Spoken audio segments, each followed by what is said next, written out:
একটু আগেই আমি মোবাইল ব্যাংকিং অ্যাপে ১৫০০ টাকা পেমেন্ট করলাম। বিশ্বাস করুন, হাতটা একটুও কাঁপেনি, বুকেও কোনো খটকা লাগেনি, জাস্ট একটা ক্লিক আর ব্যাস। কিন্তু গতকাল রাতে যখন রিকশাওয়ালাকে ভাড়া দিতে গিয়ে মানিব্যাগ থেকে একটা ১০০ আর একটা ৫০ টাকার নোট বের করছিলাম, তখন হঠাৎ মনে হলো, আচ্ছা, ভাড়াটা একটু বেশি হয়ে গেল না? ১৫০ টাকা। একটু ভেবে দেখুন তো, একই মানুষ, একই পকেট, অথচ অনুভূতিটা সম্পূর্ণ আলাদা। অনলাইনে হাজার হাজার টাকা উড়িয়ে দিতে আমাদের একটুও গায়ে লাগে না, কিন্তু পকেট থেকে মাত্র ১৫০ টাকা ক্যাশ বের করে দিতে গেলেই মনটা কেমন যেন খুঁতখুত করে। আর সবচেয়ে ভয়ঙ্কর ব্যাপারটা কি জানেন? অনলাইনে আমরা অনেক সময় এমন সব জিনিসও ঝোঁকের মাথায় কিনে ফেলি, যা নগদ টাকায় কিনতে গেলে হয়তো আমরা ১০ মিনিট দাঁড়িয়ে ভাবতাম। কেন এমন হয়? কেন ডিজিটাল পেমেন্ট আমাদের কাছে এত সহজ আর আরামদায়ক লাগে? আর কেন পৃথিবীর বড় বড় টেক এবং ফিনটেক কোম্পানিগুলো চায় আপনি যেন ক্যাশের বদলে শুধু ডিজিটাল পেমেন্ট ব্যবহার করেন? আজকে আমরা ভাঙব মানুষের মস্তিষ্কের সেই গোপন রহস্য, জানিয়ে MIT এর বিজ্ঞানীরা দশকের পর দশক ধরে গবেষণা করছেন।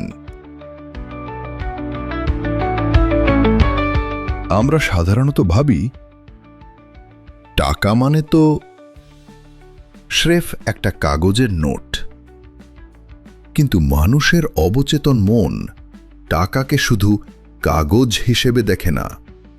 মস্তিষ্কের কাছে টাকা মানে হল আপনার জীবন থেকে ব্যয় করা সময়, পরিশ্রম, নিরাপত্তা এবং বেঁচে থাকার নিশ্চয়তা। আপনি যখন একটা ১০০০ টাকার নোট হাতে ধরেন, আপনার ব্রেইন অবচেতনভাবেই হিসাব করে ফেলে, এই টাকার পেছনে আমি কষ্ট করেছি, ঘন্টার পর ঘন্টা খেটেছি। তাই যখন সেই টাকা আপনার হাত থেকে বের হয়ে যায়, তখন ব্রেইন একটা বড় লস অথবা ক্ষতির অনুভূতি পায়। ১৯৯৮ সালে দুজন বিখ্যাত আচরণগত অর্থনীতিবিদ ড্রাজেন প্রিল্যাক এবং জর্জ লোয়েনস্টাইন মানুষের এই আচরণ নিয়ে একটি গুরুত্বপূর্ণ তত্ত্ব আবিষ্কার করেন। তারা এর নাম দেন পেইন অফ পেইং, অথবা টাকা দেওয়ার যন্ত্রণা। নিউরোসায়েন্টিস্টরা fMRI স্ক্যান ব্যবহার করে দেখেছেন, আপনি যখন হাত থেকে নগদ টাকা গুনে গুনে অন্য কাউকে দিয়ে দেন, তখন আপনার মস্তিষ্কের ইনসুলা কর্টেক্স নামক একটি অংশ হঠাৎ সক্রিয় হয়ে ওঠে। আর সবচেয়ে অবাক করার মতো ব্যাপারটা কি জানেন? আপনার শরীরে কোথাও চোট পেলে, হাত কেটে গেলে অথবা মারাত্মক শারীরিক ব্যথা পেলেও ব্রেইনের ঠিক এই অংশটি সক্রিয় হয়। অর্থাৎ আমাদের অবচেতন মনের কাছে নিজের কষ্টের উপার্জিত ক্যাশ, টাকা হারানো আর শারীরিক আঘাত পাওয়া দুটো প্রায় একই ধরনের অনুভূতি। একটা শারীরিক অভিজ্ঞতা আছে। আপনি নোট হাতে ধরছেন, গুনছেন, তারপর অন্যজনের হাতে তুলে দিচ্ছেন। প্রতিটা ধাপে আপনার চোখ এবং হাত মস্তিষ্ককে সিগন্যাল দিচ্ছে, বস, আমাদের একটা সম্পদ চিরতরে হারিয়ে যাচ্ছে। কিন্তু অনলাইনে টাকা মানে স্রেফ স্ক্রিনের ওপর কিছু সংখ্যার পরিবর্তন। কোনো স্পর্শ নেই, কোনো ভিজুয়াল লস নেই, কোনো বাস্তব অনুভূতিও নেই। ফলে মস্তিষ্কের সেই পেইন সেন্টার অথবা ব্যথার অনুভূতির অংশটি প্রায় পুরোপুরি শান্ত থাকে।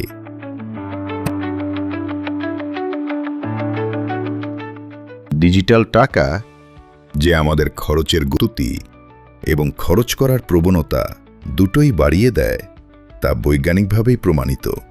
২০০১ সালে MIT এর দুজন অধ্যাপক একটি দারুণ পরীক্ষা চালান। তারা বোস্টন সেল্টিক্সের একটি হাই ডিম্যান্ড বাস্কেটবল ম্যাচের টিকিট বিক্রির জন্য শিক্ষার্থীদের মধ্যে একটি নিলামের আয়োজন করেন। শিক্ষার্থীদের 2টি গ্রুপে ভাগ করা হয়েছিল। গ্রুপ এ, তাদের বলা হলো যদি তারা টিকিট জিতে তাহলে টাকা দিতে হবে শুধু নগদ ক্যাশে। আর গ্রুপ বি, তাদের বলা হলো টিকিট জিতলে ক্রেডিট কার্ড বা কার্ড ব্যবহার করেই পেমেন্ট করা যাবে। ফলাফল দেখে গবেষকদের চোখ কপালে উঠে গিয়েছিল। দেখা গেল যারা নগদ টাকা দিয়ে টিকিট কিনছিলেন তারা গড়ে এক একটি টিকিটের জন্য সর্বোচ্চ $28 পর্যন্ত ডাকছিলেন, কিন্তু যারা কার্ড ব্যবহার করছিলেন তারা একই টিকিটের জন্য $60 পর্যন্ত দিতে রাজি হয়ে যান। অর্থাৎ কার্ড ব্যবহারকারীরা ক্যাশ ব্যবহারকারীদের তুলনায় প্রায় 100% অথবা দ্বিগুণ বেশি টাকা খরচ করতে একটুও দ্বিধা করেননি। এই গবেষণার পর তারা একটি বিখ্যাত উক্তি করেন, always leave home without it. অর্থাৎ যদি বেশি খরচ করতে চান তাহলে ক্যাশ টাকা বাড়িতে ফেলে বের হন। কিন্তু বিজ্ঞান এখানেই থেমে থাকেনি। 2021 সালে বিজ্ঞানীরা মানুষের মাথায় সরাসরি EEG মেশিন লাগিয়ে মস্তিষ্কের ভেতরের তরঙ্গ পরিমাপ করেন। আর সেখানে দেখা যায় ডিজিটাল পেমেন্ট করার সময় মস্তিষ্কে ব্যথার অনুভূতি তৈরি হওয়ার বদলে উল্টো একটি রিওয়ার্ড সিগন্যাল অথবা আনন্দের প্রতিক্রিয়া তৈরি হয়। এই একই গবেষণায় মানুষকে একটি দামি হেডফোন কিনতে বলা হয়েছিল। যখন বলা হলো টাকা দিতে হবে নগদ ক্যাশে, তখন মাত্র 44.88% মানুষ সেটি কিনতে রাজি হয়েছিল। কিন্তু যখন মোবাইল অ্যাপে পেমেন্ট করার সুযোগ দেওয়া হলো, সেই সংখ্যাটি লাফিয়ে বেড়ে দাঁড়ালো 52.59%।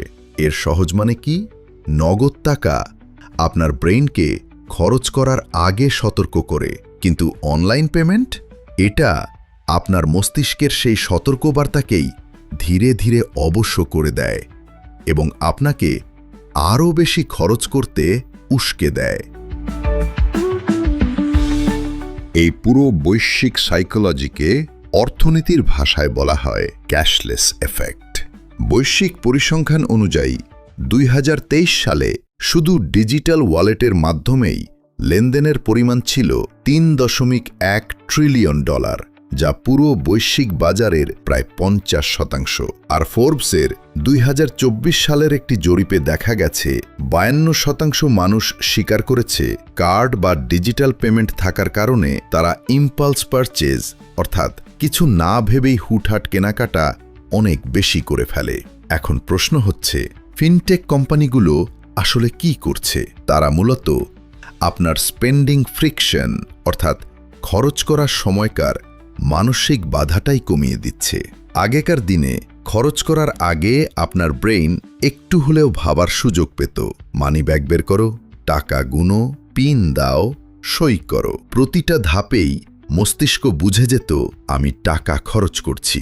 কিন্তু এখনকার অ্যাপগুলো তৈরি হয়েছে একদম উল্টোভাবে, এমনভাবে যাতে আপনি ভাবার সময়ই না পান। One click payment, auto saved card details, face ID, fingerprint scan, tap to pay, সবকিছু এমনভাবে ডিজাইন করা হয়েছে যাতে আপনি কম ভাবেন এবং দ্রুত পেমেন্ট করেন। কারণ বাস্তবতা হলো, আপনি যত কম ভাববেন কোম্পানির লাভ তত বেশি হবে।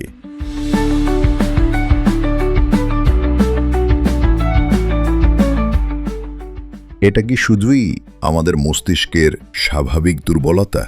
না, বড় বড় কোম্পানিগুলো ইচ্ছাকৃতভাবেই এই দুর্বলতাকে কাজে লাগিয়ে তৈরি করেছে ডোপামিন ইকোনমি। লক্ষ্য করে দেখুন, অনলাইনে পেনলাইনে পেমেন্ট সফল হলেই স্ক্রিনে একটা সবুজ বা রঙিন সাকসেস অ্যানিমেশন আসে, সাথে বাজে একটা চমৎকার টুং। এরপর আসে cashback offer, scratch card, reward point, bonus coupon.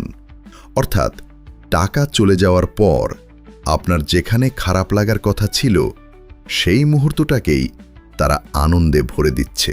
এই ছোট ছোট ফিচারগুলো আপনার মস্তিষ্কে ডোপামিন অর্থাৎ ফিল গুড হরমোনের নিঃসরণ ঘটায়। ফলে কি হয় জানেন? টাকা খরচ করার বেদনাদায়ক অনুভূতিটা ধীরে ধীরে একটা আনন্দদায়ক খেলায় পরিণত হয়। আর এর চেয়েও বড় ফাঁদ হল সাবস্ক্রিপশন মডেল। বিহেভিয়ারাল ইকোনমিক্সে একে বলা হয় ডিকাপলিং, অর্থাৎ কিছু ভোগ করা এবং তার জন্য টাকা দেওয়ার অনুভূতিকে পুরোপুরি আলাদা করে দেওয়া। ভাবুন তো, আপনি আজ নেটফ্লিক্সে সিনেমা দেখছেন, প্রাইম ভিডিও ব্যবহার করছেন অথবা কোনো প্রিমিয়াম অ্যাপের ফিচার উপভোগ করছেন, কিন্তু এর জন্য যে প্রতি মাসে আপনার অ্যাকাউন্ট থেকে টাকা কেটে নেওয়া হচ্ছে সেটা আপনি ঠিকভাবে টেরই পাচ্ছেন না। কারণ ডিজিটাল পেমেন্ট আপনার খরচগুলোকে আপনার চোখের সামনেই অদৃশ্য বা ইনভিজিবল বানিয়ে রাখছে। এখন একটা কথা খুব পরিষ্কার করা দরকার, ডিজিটাল পেমেন্ট কি খারাপ? একদমই না, বরং এটি আধুনিক বিশ্বের সবচেয়ে গুরুত্বপূর্ণ আবিষ্কারগুলোর একটি। আজ আমরা ঘরে বসেই কয়েক সেকেন্ডে গ্যাস বিদ্যুতের বিল দিতে পারছি, এক জেলা থেকে অন্য জেলায় মুহূর্তেই টাকা পাঠাতে পারছি, আন্তর্জাতিক লেনদেনও করছি।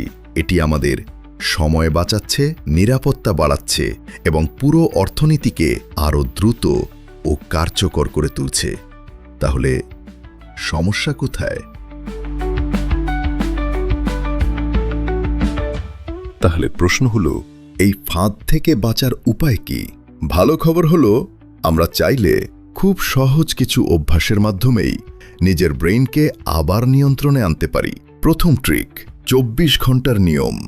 অনলাইনে কোনো জিনিস পছন্দ হলেই সাথে সাথে বাই নাও চাপবেন না, ওটাকে কার্টে রেখে দিন। তারপর অ্যাপটা বন্ধ করে 24 ঘন্টা অপেক্ষা করুন।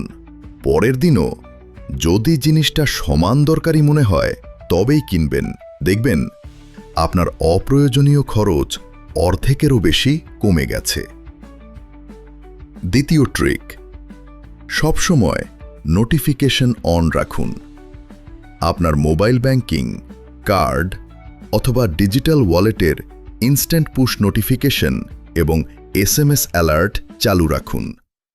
কারণ টাকা কাটার সাথে সাথে যখন স্ক্রিনে বড় করে মেসেজ ভেসে ওঠে, তখন আপনার ব্রেইন একটা রিয়ালিটি চেক পায়। তৃতীয় ট্রিক, বড় খরচে আবার ক্যাশে ফিরে যান।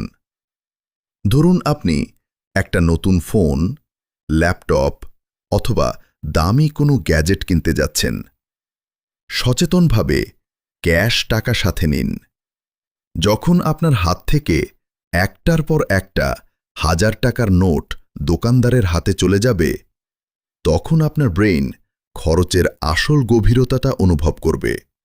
আর ঠিক সেই মুহূর্তেই আপনি বুঝতে পারবেন আপনার আসলে জিনিসটা দরকার ছিল নাকি আপনি শুধু একটা মুহূর্তের ডোপামিনের পেছনে ছুটছিলেন।